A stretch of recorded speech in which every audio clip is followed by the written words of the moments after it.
On today's Locked On Thunder podcast, we're going to dive into your mailbag questions and grade your takes. Is SGA going to be an all-star? Will Trey Mann win Sixth Man of the Year?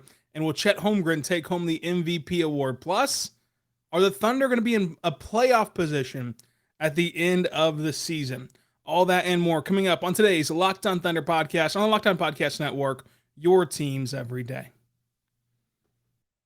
You are Locked On Thunder, your daily Oklahoma City Thunder podcast. Part of the Locked On Podcast Network, your team every day.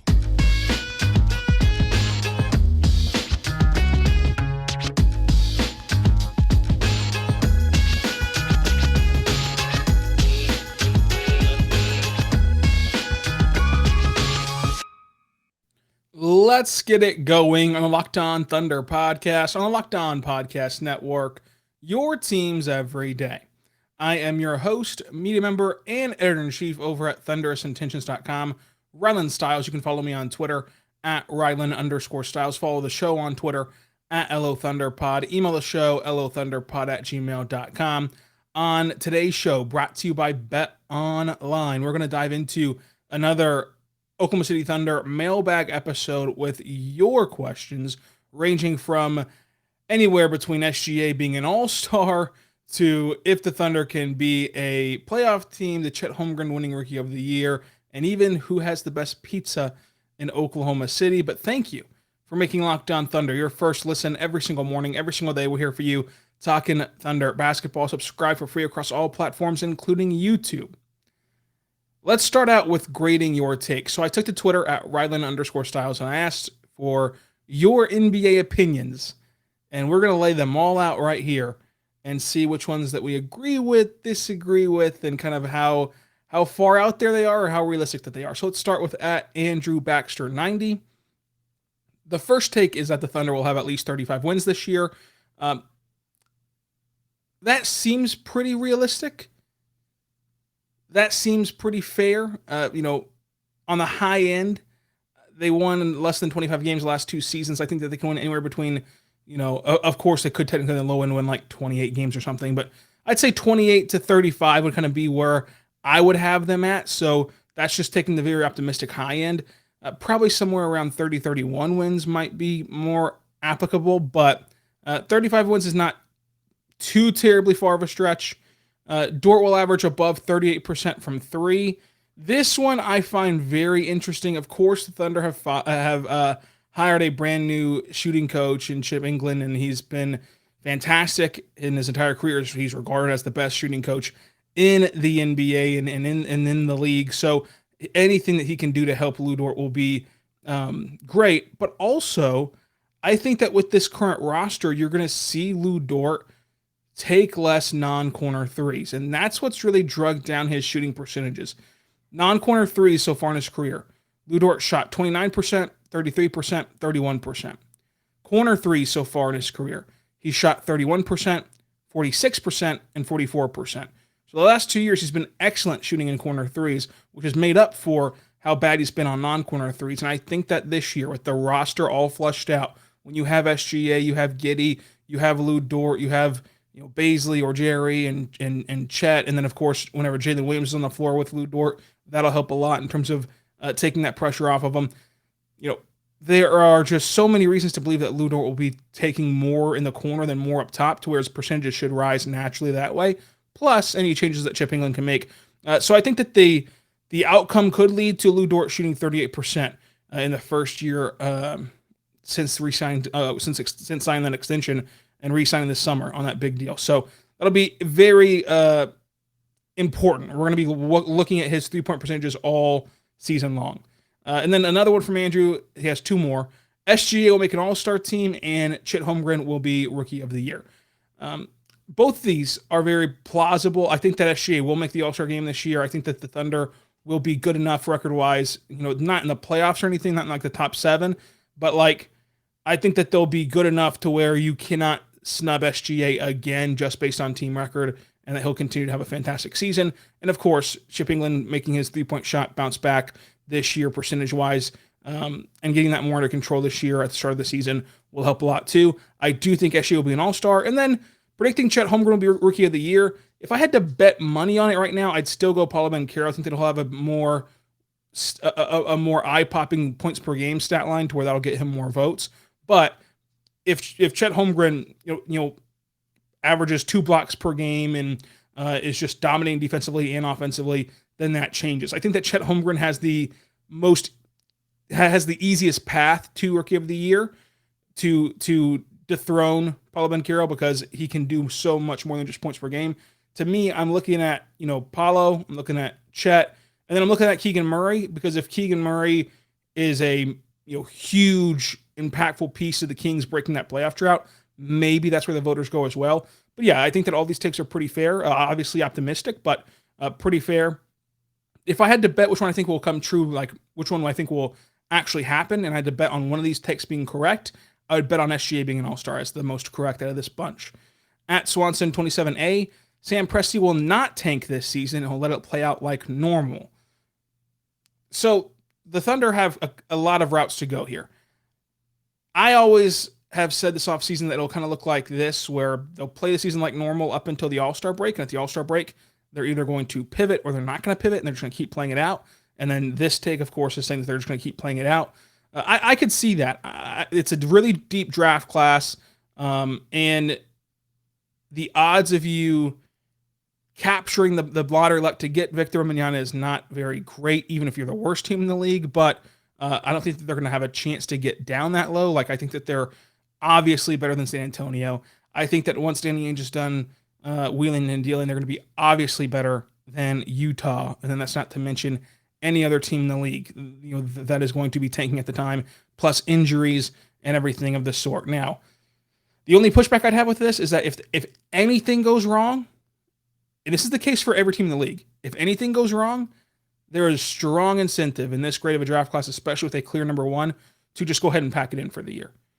But again, that's the case for every team in the league. If you get a massive injury to your star player, you might as well just pack it up. If it looks like he's going to have to spend a lot of time on the bench and rehabbing, you might as well pack it up and try to get a bolster to your roster if you own your first-round pick, which, of course, the Thunder do. At OKC, please win. Trey Mann will win 6th Man of the Year this year and average 20 points per game. This would be a massive improvement. I think that he's capable of doing this eventually in his career, and even if he does average 20 points per game this year, which would be a 10-point improvement from last year, I don't think that he'll win 6th Man of the Year because I think that they'll give it to somebody on a better record team, even if the Thunder win 35 games or so. I don't think they'd give it to him. But I do think that this is an obtainable goal for him to have later in his career as this roster gets better and better and they start winning more and more games. So more takes from you, more mailbag questions from you as well. That's all coming up. We're going to dive into grading the young core between the Pistons, the Rockets, the Magic. We're also going to rank my top 10 Locked On NBA hosts. That'll be a lot of fun. Who has the best pizza in OKC? And can Alexei Pokusevski become a starter this season? So many good questions. We're going to get into it all, plus your opinions about the NBA. But first, I want to tell you right now about our good friends over at Built Bar. Built Bar is a fantastic protein bar that tastes just like a candy bar. Go to BuiltBar.com and, folks, use the promo code LOCKEDON15. That's the promo code LOCKEDON15. That gets you 15% off of your next order. It's amazing. You're going to want to try these brand new Built Bars that they have. They have brand new flavors all the time, like cookie dough chunk puffs. Those are fantastic. They also have their standard options, like a double chocolate Built Bar. And they also have, of course, cherry barcia and cheesecake and everything else, cookies and cream. A Built Bar is a protein bar, but it tastes like a candy bar. And it's covered in 100% real chocolate along the outside. Make sure that you are locked in to Built Bar. They're great pre-workout or post-workout or even as a meal replacement or a snack. They only have 160 calories with a whopping 15 grams of protein in them. So make sure you check them out today. Built.com, promo code LOCK15, 15% off of your next order.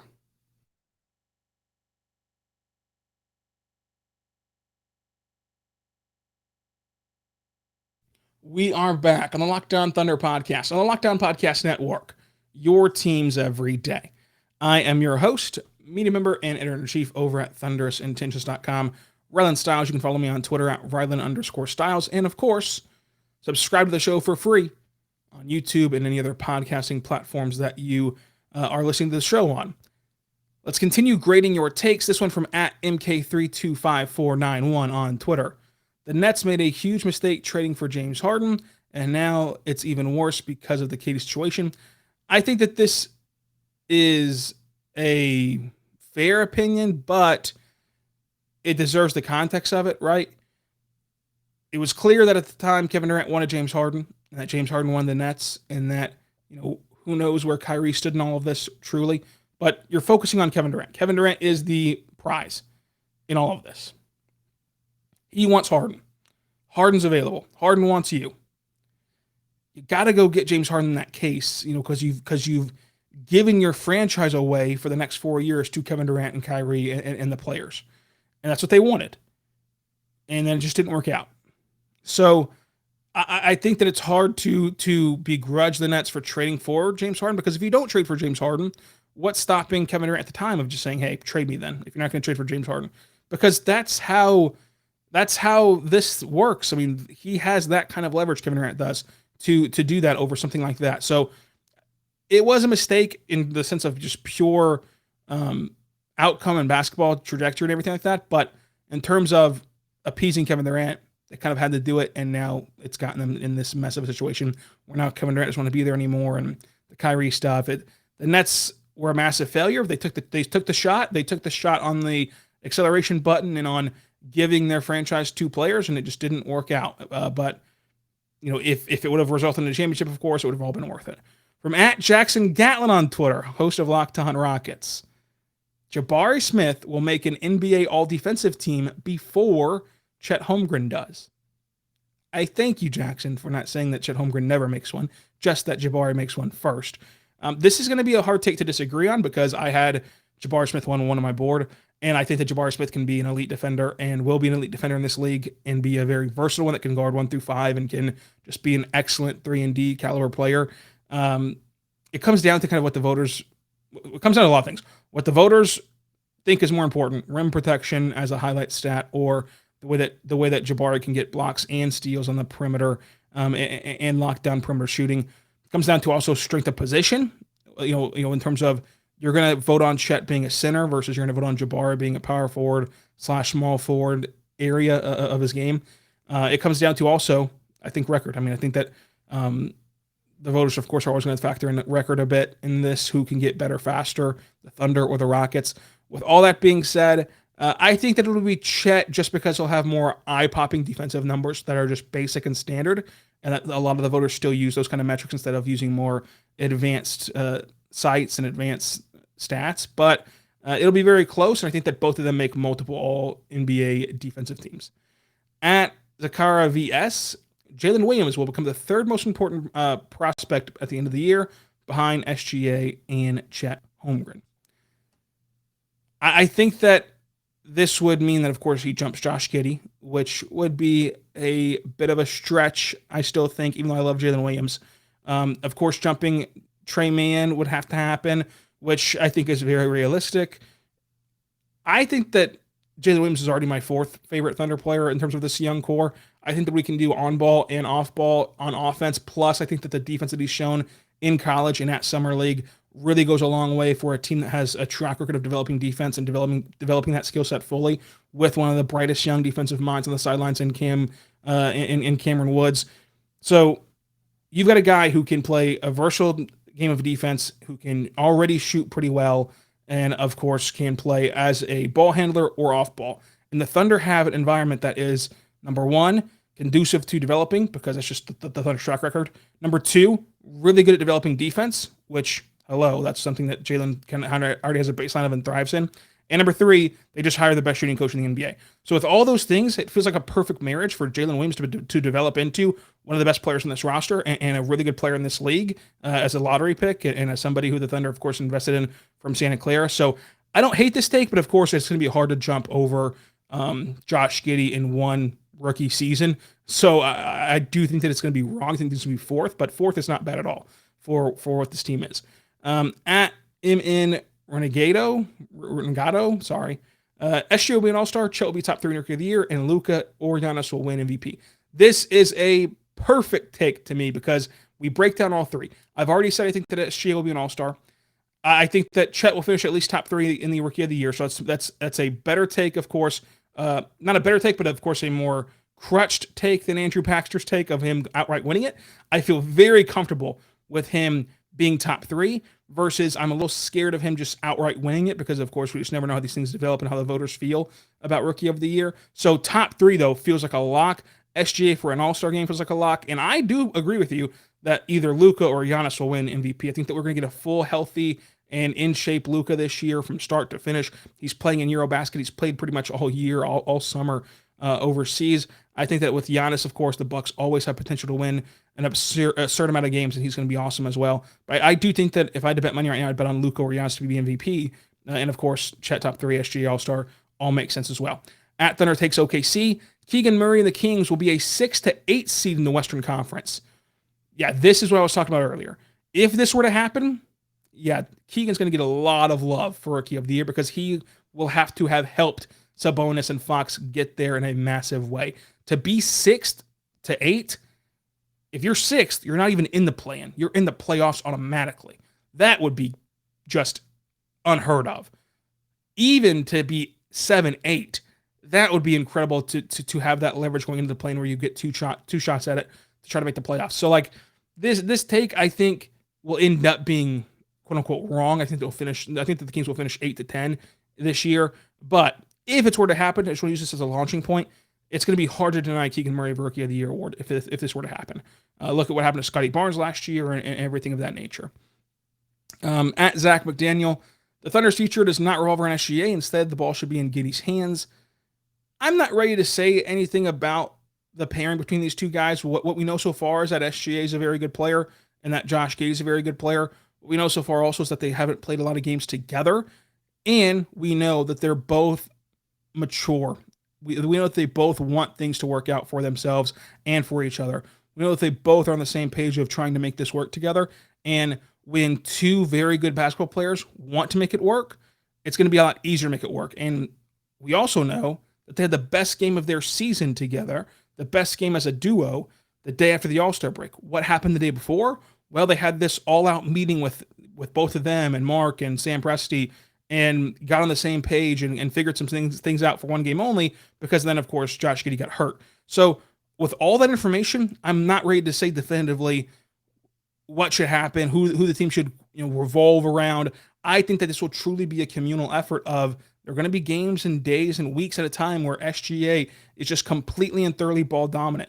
There's also going to be times like that for Josh Giddey where he's ball dominant. He's getting the ball back to SGA and setting him up for easy buckets and out to all these other players on the team. So I'm not going to say that the future automatically is defined between SGA and Giddey. I think that they're both going to have the ball in their hand a ton, and that this pairing is still going to work out if I had to bet.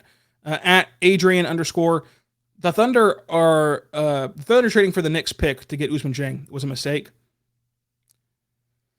They gave up 3 first-round picks. None of them were, of course, that great. However, I do have to be fair in saying that if they didn't trade those picks, we'd still be lofting them as important, even though they might not end up being important.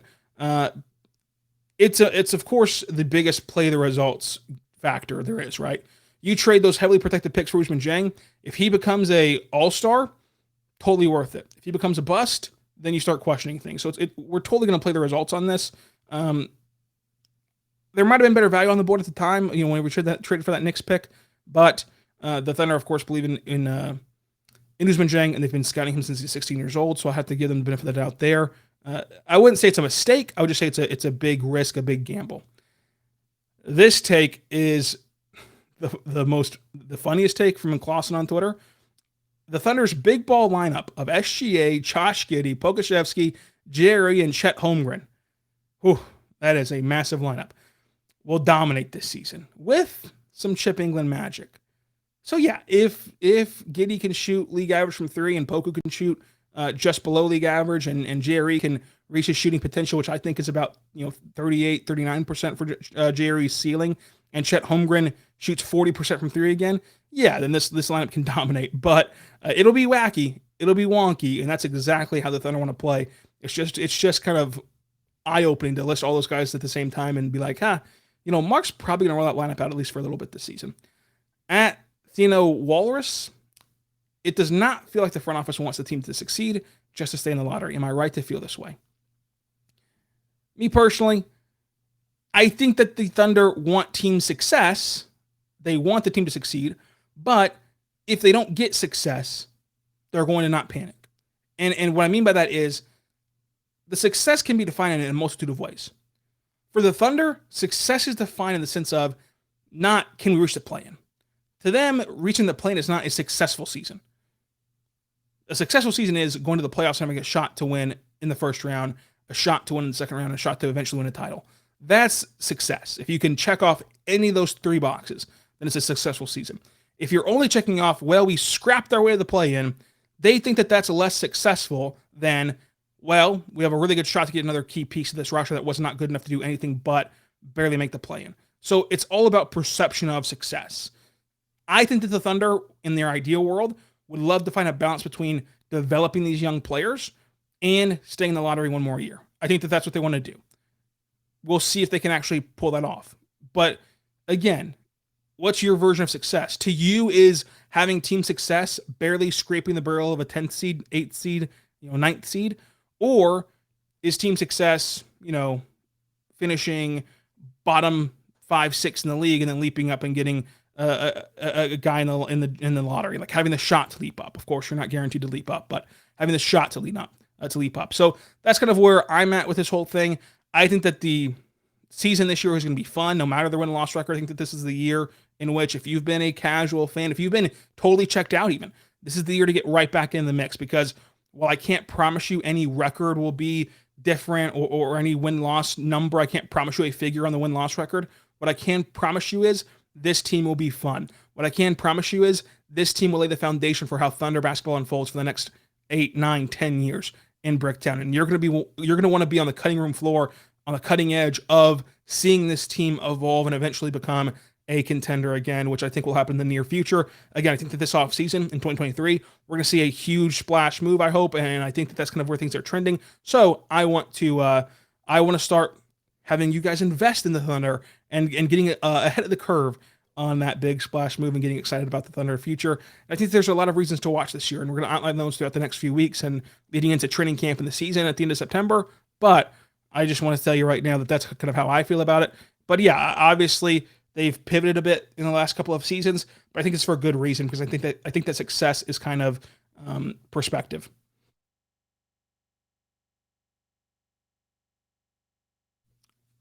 Let's continue on here with your questions. So we did our mailbag questions last week. You sent in so many that I had to carry this over to this week. The first one from at Mr. Black Platinum on Twitter: grade the young cores in comparison to the young team. So the Thunder, Pistons, Rockets, Magic. I would still put the Thunder number one, because the Pistons, Rockets, Magic do not have an SGA level player. Of course, Cade Cunningham could become SGA level player. Who knows what Paulo can be? Who knows what Jalen Green can be?